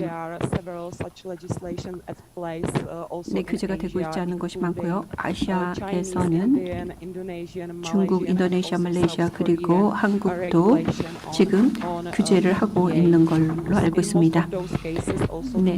대부분 BPA는 젖병에서 금지가 되고 있고 어떤 때에는 좀 더 광범위하게 금지가 되고 있습니다. 음식에 닿는 플라스틱도 해당이 되고요. We can definitely learn from the lessons in field of BPA restriction, which has been happening over past decades 제한이 in 지난 the 10년 European 동안 Union and in 유럽 US. 그리고 미국에서 일어났기 때문에 거기에서 좀 배울 거는 있다고 보는데요. 하지만 그런 조치들이 사실 효과가 크진 않았습니다. 오래 걸렸고 그리고 이 유해하다는 증명의 부담이 너무 컸습니다. 그래서 적시에 보호를 할 수가 없게 되는 것이고요. EDC 케미컬들을 즉시에 방지할 수가 없습니다. 앞으로 이와 같은 교훈을 얻는다면은 어떤 액션을 취해야 하는가? BPA가 궁극적으로 EDC 물질이라는 것을 파악하는 데 시간이 너무 많이 걸렸습니다. 대중들이 그동안 BPA에 여러 곳에서 이제 노출이 되어서 BPA는 정말 그 스토리가 슬픈 스토리라고 하겠습니다. 그래서 적시에 보호를 하려면은 네, 그 증명의 부담을 감해줘야 되는 것입니다. 네, 클래스별로 그리고 화학물질 그룹화를 하는 것이 이제 앞으로 갈 길이라고 생각을 합니다. 그렇게 하면은 리스크 평가를 한다든가 제한하는데, 네, 이런 그룹화를 해야지 모든 비스페놀에 대한 제재를 해야 되는 거지 비스페놀 A만 해서는 안 되는 거죠. 근데 그렇게 해야지 우리가 환경과 인체를 보호할 수가 있는 것입니다. 그 다음에 세 번째, 효율적으로 이제 예방을 하려면 제네릭한 일반적인 리스크 평가 관리 방법이 필요합니다. 네, 비스페놀 A 그리고 다른 프탈레이트를 대체하는 데 있어서 그 그룹 전체를 제재하는 식으로 그룹화를 하는 것이 굉장히 중요하다고 하겠습니다.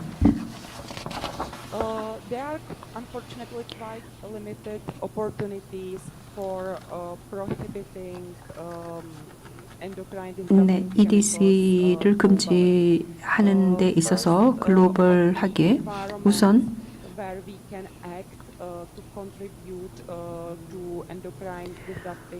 EDC를 주방하기 위해서 사이컴이 있습니다. 네, 이것은 Strategic Approach to International Chemical Management의 약자가 되겠습니다. 국제화학물질 관리 체계인데요. 이것이 굉장히 중요한 축들이 있습니다.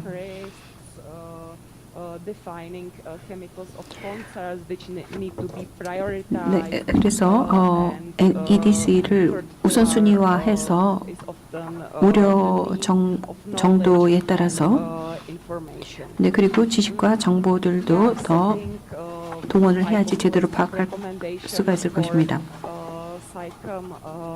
사이컴은 이해관계자들이 있는데요.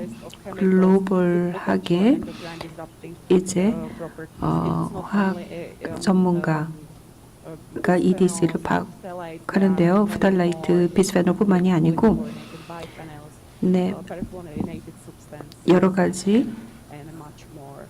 그 대체물이라든가 이런 것들을 살펴봐야 되고요. 그리고 라벨링 요구사항, 그래서 EDC가 있는지 없는지 라벨에 표시를 하는 것이죠. 그래서 소비자들이 선택을 할 수 있도록. 그리고 모든 이해관계자들이 의사결정에 참여해서 협상을 해야 될 것입니다. 네, 이 포럼의 협력을 하는 이 환경, 네, 시민사회들하고 그리고 공공기관들이 협조를 해야 하고 다른 이해관계자들이 같이 협력을 해야지 앞으로 효과적으로 EDC를 금지할 수 있으리라고 생각을 합니다. 네, 앞으로 그런 협력이 필요하다는 것이 되겠습니다. 네, 유해물질 그 EDC 추방을 하기 위해서는 네, 가장 사회에서 취약한 계층에 영향을 주는 EDC를 추방을 해야 되겠습니다. 가임기 여성이라든가 태아 그리고 어린이들을 보호하는 차원으로 해야 될 것입니다. 네, 글로벌하게 볼 것 같으면은 최근에 나이로비에서 새로운 이 플라스틱 이런 조형물이 생겼는데요.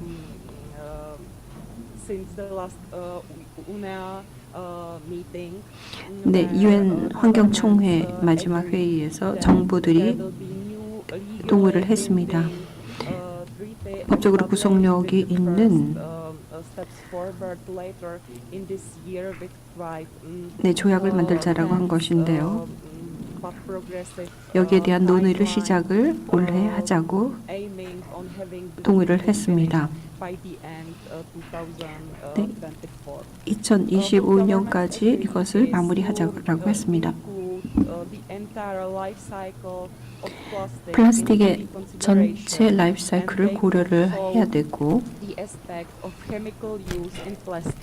플라스틱 네, ECD 화학물질들을 고려해야 되는 것입니다. 네, 플라스틱에 뿐만이 아니고 미세 플라스틱까지 포함을 하고 이런 것들을 포함하자라고 결의를 했습니다. 발표를 마쳤습니다. 네, 경청해 주셔서 감사합니다. 네, 기술 문제로 인터넷 접속이 잘 안 된 거에 대해서 죄송합니다. 감사합니다.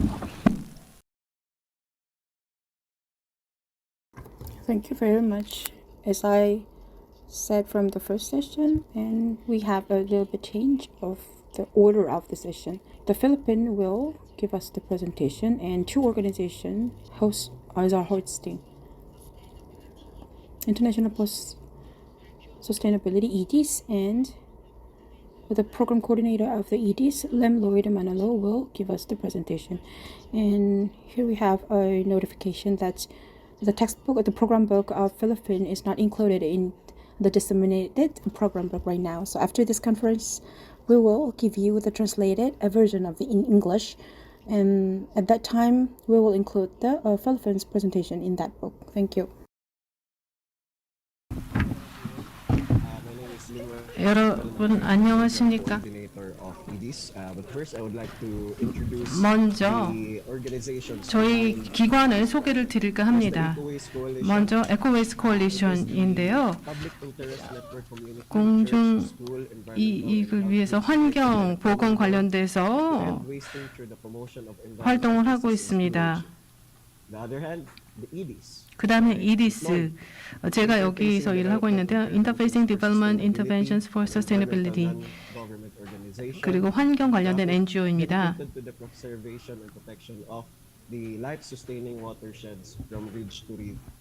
그리고 특히 저희는 그 필리핀 남쪽에 그 사람들의 건강에 굉장히 중요한 이런 분수령 워터쉐드 보호에 집중적으로 활동을 하고 있습니다. 먼저 원진 연구소 측에 감사함을 드리겠습니다. 저희가 펀딩 지원을 받았습니다. 그래서 한국 측에서 이렇게 지원해 주는 데 대해서 감사 말씀드리겠습니다. 에코웨이스트와 EDC는 다보스 시티와에서 지우개라든지 이런 샘플들을 수집을 했습니다. 그래서 XRS 애널라이저로 분석을 했고요. 원진 연구소 측으로 저희가 보냈습니다. 그리고 한국의 안전 기준을 적용을 했습니다. 0.1%죠. 필린에서는 관련된 정확한 규제가 특히 프탈레이드 관련돼서는 없습니다. 그리고 40개 샘플 중에 31개, 78%죠. 여기에는 1개 이상의 플라레이트가 발견이 되었고요. 그리고 30개 샘플에서는 75%죠. DEHP가 발견되었고, 그 다음에 17개 샘플에서 DBP가 발견되고, 16개 샘플에서 DIBP가 발견되었고, 2개 샘플에서 DINP가 발견이 되었습니다. 나머지 정보가 또 나와 있습니다. 그리고 40개 샘플 분석한 것 중에서 19개, 48%죠. 이것이 한국의 안전 기준이 0.1%를 넘어서는 샘플당 프탈레이트 총량이 나왔습니다. 그리고 저희는 또한 BPA와 BPS 감열지에서 분석을 해봤는데요. 감열지 영수증을 EDC와 에코웨이스트에서 두 도시 다보스시티와 마닐라에서 수집을 했는데요. 그리고 레스토랑이라든지 뭐 주유소라든지 편의점, 은행 뭐 이런 곳에서 수집을 했습니다. 그리고 원진에서 준비하신 분석 보고서에 의하면 분석한 샘플이 53개였는데요. 이 필리핀에서 53개 수집을 했는데 그중에 32개에서 BPA가 발견되었고 13개, 25%에서 BPS가 발견되었습니다. BPA, 필리핀 샘플에서 BPA 농도 레인지는 0.92에서 1.86%로 나타났고요. 이것은 우리가 얘기했던 0.02%라는 EU 기준보다 훨씬 넘어서는 것입니다. 그리고 BPS 같은 경우는 농도 레인지가 0.61에서 1.12%로 나타났습니다. 이런 연구를 통해서 저희가 다양한 액션들을 취하고 있습니다. 그리고 저희가 소비자의 건강에 미치는 영향에 우려를 하게 되었습니다. 그래서 어떤 액션이 필요하다, 연구를 바탕으로 해서 그렇게 결론을 내게 되었습니다. 특히 프탈레이트, 지우개 프탈레이트 같은 경우는요, 저희가 편지, 서한을 지난 2월에 EDC와 에코웨이스트가 이 스터디 관련된 결과에 대해서 보건부 장관에게 서한을 보냈습니다. 그리고 FDA에도 식약처에도 서한을 보냈습니다. 저희가 이런 제안을 했죠. 그리고 저희가 강조한 것은 현재 규제, 프탈레이트 관련된 규제를 강화하고 확대를 해야 된다. 특히 다른 아동 제품을 포함시켜야 된다. 지우개, 장난감 같은 것들이 포함이 되어야 된다고 얘기를 했고요. 그것도 명확하게 표현을 해줘야 된다. 학용품이라든지 지우개 같은 것들이 포함이 되어야 된다. PVC 기반 제품이 포함이 되어야 된다고 했고요. 그리고 소비자들에게 PVC 기반의 지우개, 다른 학용품을 어떻게 안전하게 사용할 수 있는지 관련된 소비자 지침이 필요하다라는 그러한 권고를 이 서한에 담았습니다. 그리고 지난 3월 24일에 저희가 기자회견을 열었습니다. 여기에서 결과를 발표를 했습니다. 그리고 지우개 들어있는 플레이트, 감염제에 들어있는 BPA, BPS 관련된 그런 결과, 조사 결과를 발표를 했습니다. 필리핀의 여러 저희의 미래 계획을 말씀을 드리면 저희는 이 조사 같은 경우는 최초로 프탈레이트, 지우개, 프탈레이트 관련된 최초의 조사 데이터인데요. 이것을 바탕으로 해서 필리핀에서 추가 조사가 이루어질 수도 있을 것 같고요. 이것을 바탕으로 해서 규제 조치도 마련이 될 수 있을 것입니다. 어린이 제품과 관련돼서요. 현재는 장난감으로 한정이 되어 있죠. 이것을 바탕으로 해서 현재 기준을 업그레이드를 해야 될 것 같습니다. 현재 규제에는 비소, 카드뮴, 납 이런 물질들만 포함이 되어 있습니다. 그리고 에코웨이스트와 EDC는 이 스터디 결과를 보건부와 식약처에 2002년 3월 11일에 보고를 했고요. 그리고 지난 3월에 FDA로부터 답장을 받았습니다. 그래서 저희가 제공한 데이터를 검토를 할 것이고 추가적인 조사가 필요한지 그리고 규제 조치가 필요한지도 살펴보겠다라는 답을 받았습니다. 그래서 BPA는 젖병 그리고 빨대컵 같은 어린 용품에서 FDA 관련 규정에서 이제 금지를 하고 있습니다. 그런데 이 젖병하고 빨대컵만 지금 규제가 되고 있는데 다른 규제는 아직 없는 것이죠. BPA라든지 BPS를 특히 감열지 영수증에 사용하는 것 관련된 규제가 현재 없는 상황입니다.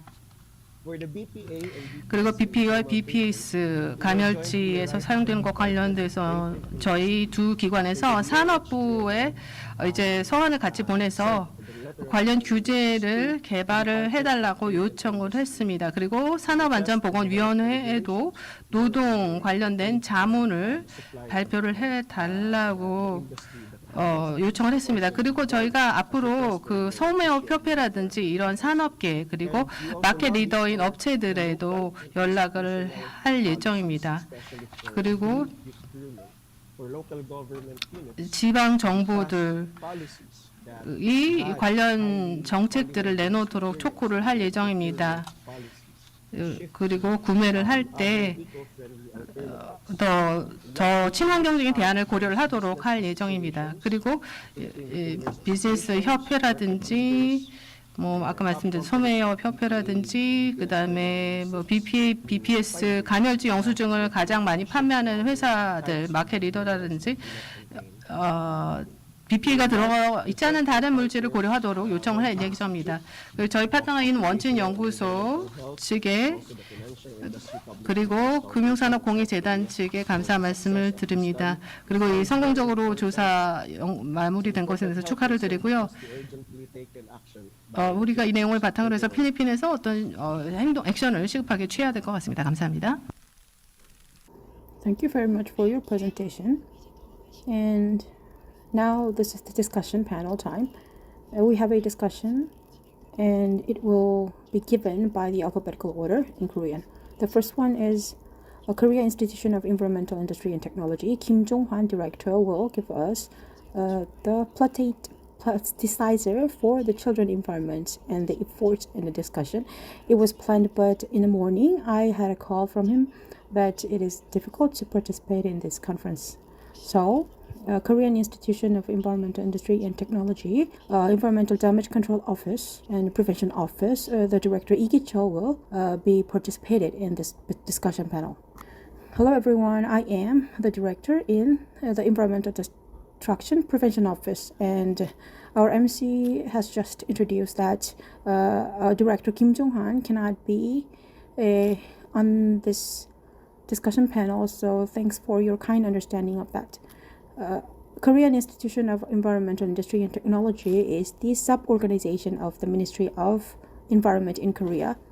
So the definition of the Environmental Act and this related children environment control projects that we are now proceeding. And also we do the project of children environmental protection cohort business as well. At first, the environmental health and safety management support project can fall into two groups: the environmental safety management and risk management of children's product.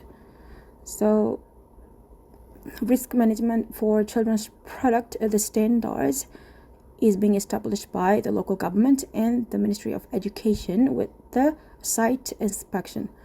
In 2021, we had 4,700 of officers of the target sites that we inspected before, and the paint which is being used in the environment for children, including heavy metals or mercuries, how much of the kind of harmful substances are being used, or the finished products including formaldehyde and other forbidden banned substance are how much using in them, including the finishing material for wooden products. So those are our inspection targets.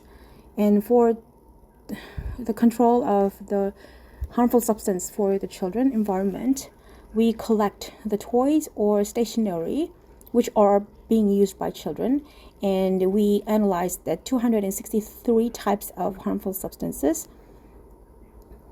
In 2021, last year, we collected 2,000 of types of products, and we inspected the detection of the harmful substance for environment. And the second, the children environment public health cohort project has been started from the last year, and we fall into the two groups, and some clinic and growth and development, also the environmental questionnaires that we conducted, and the growth environment and the environmental disease having the correlations for them. And today there are a lot of discussions. In Korea, we have spaces for children, and we include the phthalate as the banned materials. That comes from 2009 February. We had the audits, national audits. So the last January, our act has been revised, and the flooring, there's a total 7 types of phthalate, including DBP, PBP, DIDP, and DITP, were listed on our banned products, and the total amount of those material under 0.1% has been regulated. Even we revised our act, but it will be enforced from 2026, and there are a lot of stakeholders related to this act. For example, the kindergartens and the director of the daycare centers. We had a public hearing and we kept persuading them, and we confirmed the final revision of the act. The phthalate concentration from the PVC flooring material used to has been detected from the flooring materials because it has a risk to children. So we need to reinforce the controlling of the flooring material. That was the main purpose of the revision of the act last year. As I said before, if we enforce our regulations, then there are a lot of stakeholders and related groups, so there should be some objections in this revision. So we have to collect their opinions of stakeholders, and we should operate our policies in a way of conversation and a discussion. In order to do this regulation, then there should be some test analysis. Then there should be some of the cost for that process, and also through sampling, during the sampling, then there would be some of the opinions from civic society. So we also have to suggest the supportive response. So with the Ministry of Environment in Korea, now we had 5 years of period until the enforcement. So our this revised act would be enforced from 2026. So we need to diagnose the amount of the phthalate from the flooring materials, and also we have to regulate the whole flooring materials in the children environment.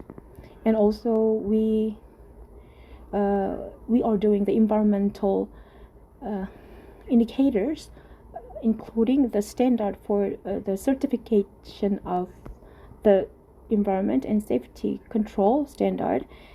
And when we do conduct the practice and guideline, if there is no change from the past, then we can exempt the guidelines. And also if they are using the eco-friendly material which has been certified by the authority, then we can give them the benefits to operate this policy in a rational way. It could be overlaid, but today the environment for children, including kindergarten and daycare centers, and we are putting all our effort to make the safe environment against this environmental hormone. And through these processes, it is really important for the new regulation. However, more important thing is the stakeholders' understanding and their commitment without any of huge objection. And we need to discuss. We need to keep discussing and have a conversation for this adaptation to the policy and the review. That is what we needed. Thank you. Thank you very much for your presentation. And the second session, it will be given by the Director of the Environment Ministry's Policy Planning, Park Bong-kyun, will give us the presentation. Hello everyone, I am Park Bong-kyun, the Director. And actually, I was invited as not rather than providing the opinion from government perspectives, but I was invited as the friend of the civic society. So that was the system. But still I am working in the government office. So I think I have to provide in both sides. So first, thanks for the support from FIPIF and the civic society performed very meaningful projects, and especially all the countries from Asian continent. I'm very thankful, and I think this is really meaningful. The theme of today is EDC. Actually, the EDC, the environment hormone, is one of the themes that I started this project from 2001 when I started my job in the government office. So at that time, I want to explain about the project outline briefly. End of the 90s, this environmental hormone was the issue in global countries. So it was very fearful at the first stage. For example, the climate change or the disruption, the ozone problem and issue. Those are the major three issues. But recently, the fear of this EDC has been reduced. So from the first stage, government didn't put the name on the environmental hormone, because like this endocrine disrupting chemicals instead of like environment hormone, because the name of that environment hormone is too fearful. So that much government took care of a lot. So environmental biomonitoring and other research has been conducted. So it is very successful that we accumulated the data, but in impact assessment we have a little issues, and also in chemical substance management system, these hormones are targeted as the material subject to intensive management, and also part of content limitation is being regulated with this process, like Europe or Japan and other countries in Korea. There were some assessments of this EDC, but also there was a balloon effect. As you've seen in the presentation, this BPA has been regulated, so the bisphenol S or bisphenol F emerged, and those are the balloon effects. And also the management EBS has been conducted recently, but that was not the major topic of Ministry of Environment, because in Korea's chemical substance management department, there had some accidents. For example, 2019 hydrofluoric acid gas spill and also humidifier disinfectant accidents. So to solve those problems, there was a tackle. It was a big issue to tackle. So, and also the adoption of the K-REACH method and biocide and other consumers products management topic has been the main issue. So our citizens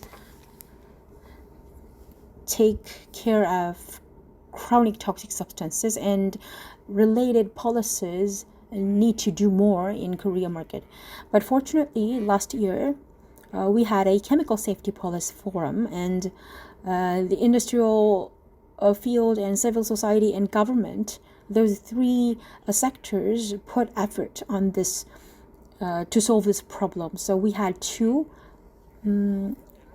tasks.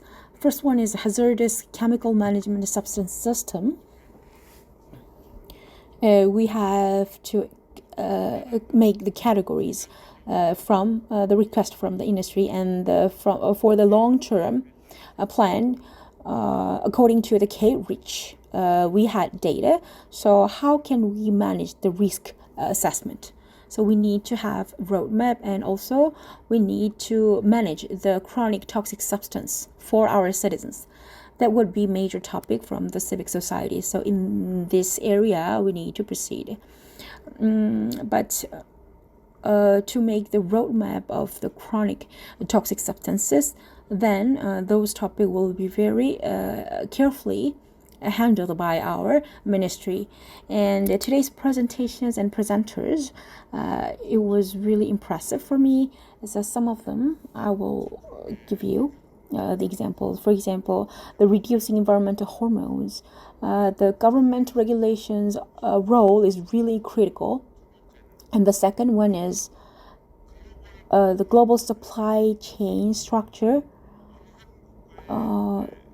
There is no a powerful effect, even just one country change their regulation, because it needs to the collaborative performances from all the countries and also the manufacturers. And another one is the Professor Che gave us the presentations, the top priority of the harmful substances and the comparison to several countries. So we need to take care of the cultural background to analyze each country's result. So it was really impressive.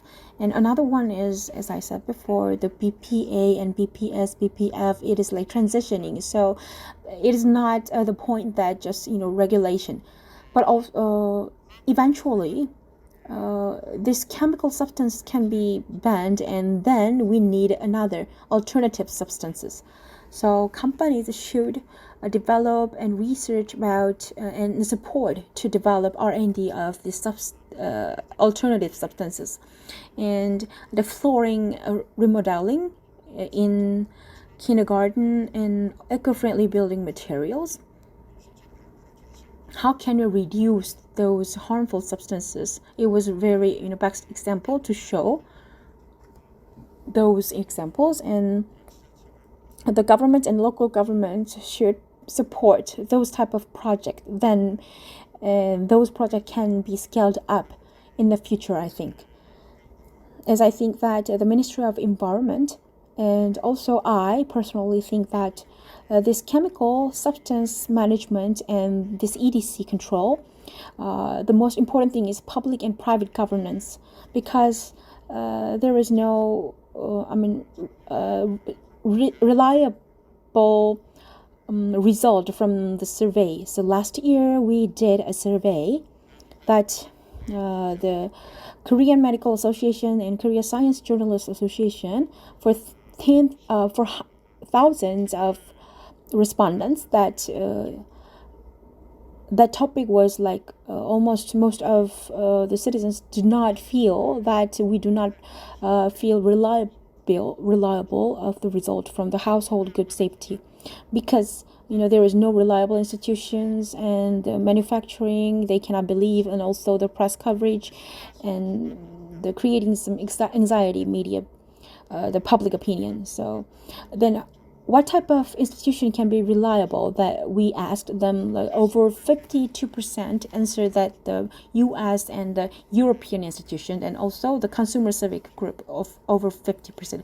However, the only over 30% from the government institutions, and only 12% from the companies. So to establish this reliable relationship, then our roles, like in government and the civic group, is really important, as I think. Especially why it is important, because like as civic society participate in this project, then they can increase the credibility of this project. And also the problem is the government is on the side of the supplier, but in terms of the consumers, then consumer civic society would know better than government. So the collaboration and cooperative project is really important. And in the past, we need some of the perspective from the third parties. So we have to understand their policies and government's strategy, and also we have to strengthen the access to policy information. So with this process, we can participate all together. Then we can upgrade our professional level. And also, in those concepts, we are conducting some of the strategies like from the Ministry of Environment. So we are participating in the project with our civic societies.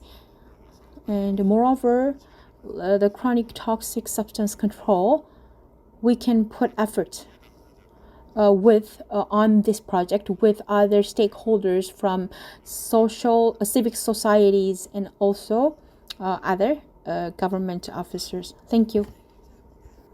Thank you very much. The last session will be given by the Professor Emeritus, the Baek Do-myung professor, and he will give us the theme of the EDC regulation, a new barometer of precautionary system.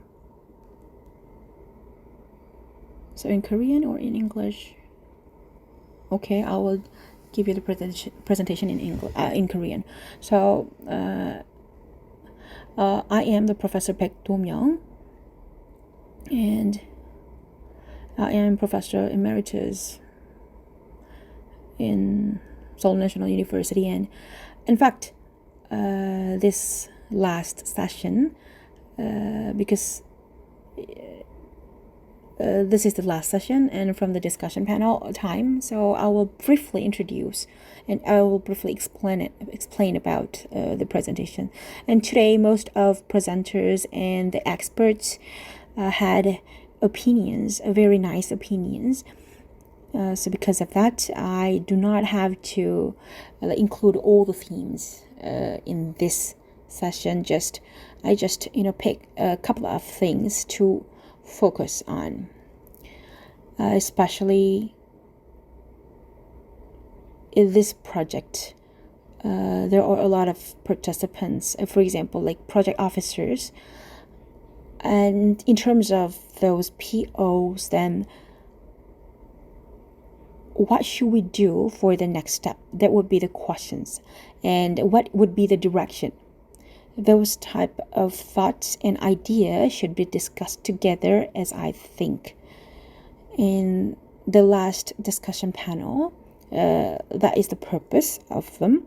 And eventually, the regulation, that would be the theme. And how can we establish that regulations and how can we change?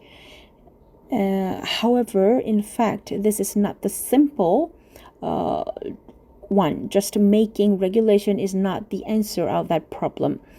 In other aspects, that we need to change the system to establish the regulations. That would be the discussion subject to be thought by other people as well. So today's theme, EDC, I do not have to talk about it more and more, but the change that is, I want to focus on the change itself. The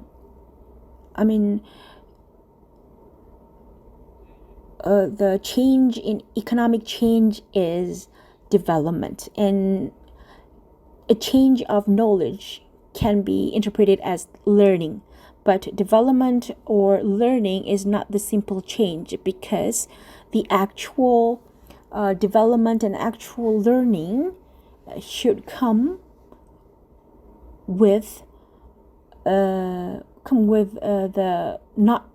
long-term plan and operation and logics. So from the short-term idea to the long-term perspective, that would be the real change, I think, and not only just the average over or mean value of the population, but also we have to take care of all the distribution and deviations. That would be the real change. So we have to include the polarized participants as well. So in several steps should be needed for that process, and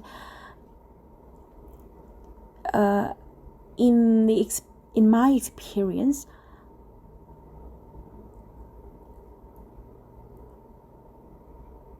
like before EDC issue, I had some of the experiences, including the asbestos. So I had an experience to changing the system of asbestos.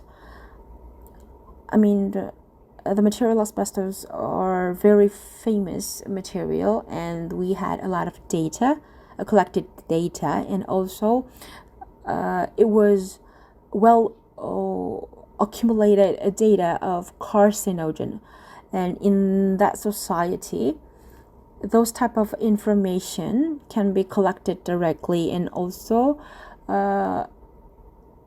however, even if the social society didn't look through the information of those projects, then it didn't work well. So based on that, my personal experience, the last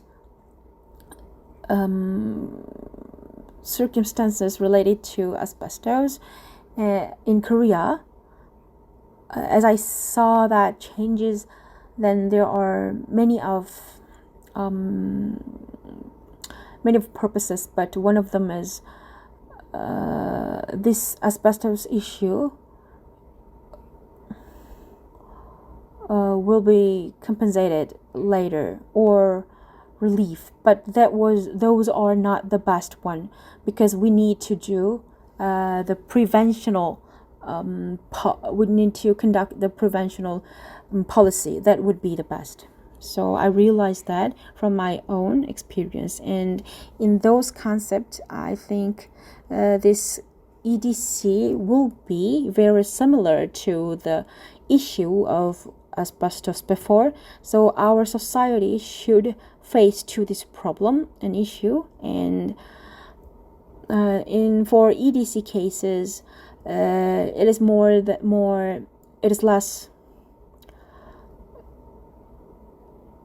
less clear than the issue of asbestos. However, it affects broadly and widely, and also we have a wider range of solutions on this problem and issue, so we can handle this problem with the range of solutions, as I think.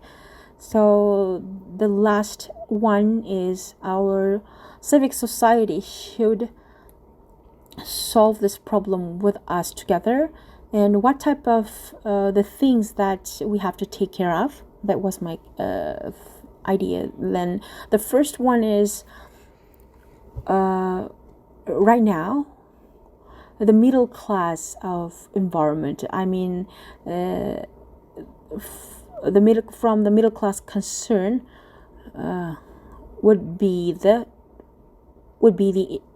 issue, especially for children's environment. But if we keep, but you would know that this issue of environment always related to the working environment and labor environment, because the process of manufacturing and distributing had the problems, so it can be revealed to as the problems of environment, and especially for the women's problem as well.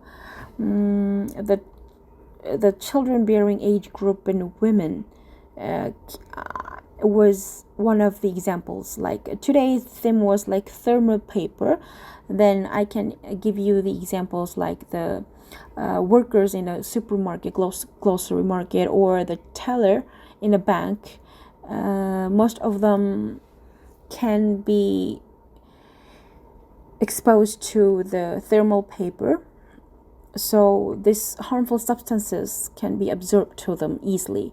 So we have to take care of this environmental problem with the working environment problem at the same time. And the second one is we have to find out the alternative solutions, but not only for one solution, but also the whole including. Also, we have to include the whole process of the solution, and we have to put effort to make this solution to be established as the system.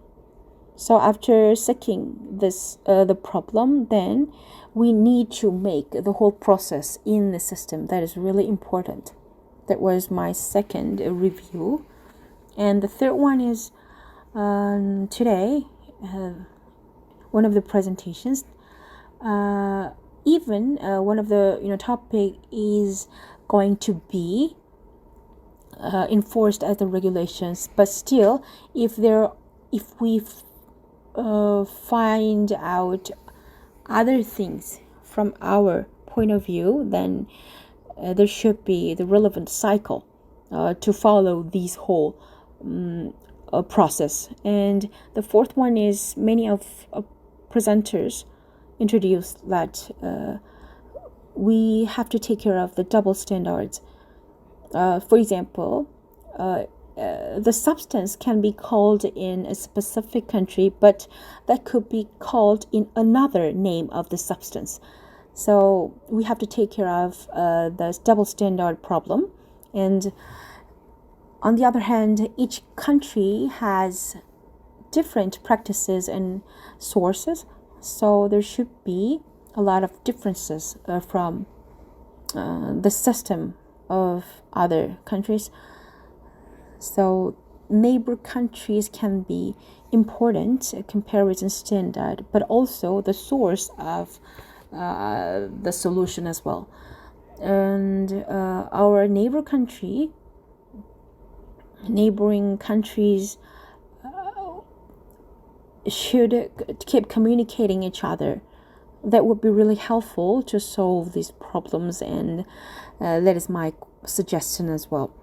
So today's project can be summarized in the meaningful project with this suggestion. Thank you so much. Thank you.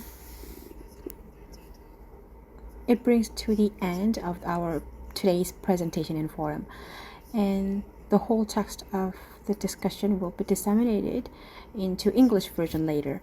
And thank you for the participating in this conference again, and apologies for the process, the errors on this conference again.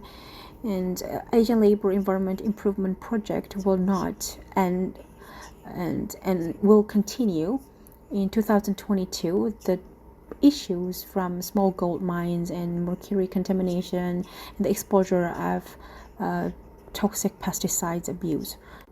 I hope your continuous participation on those projects in the future as well. Thank you so much.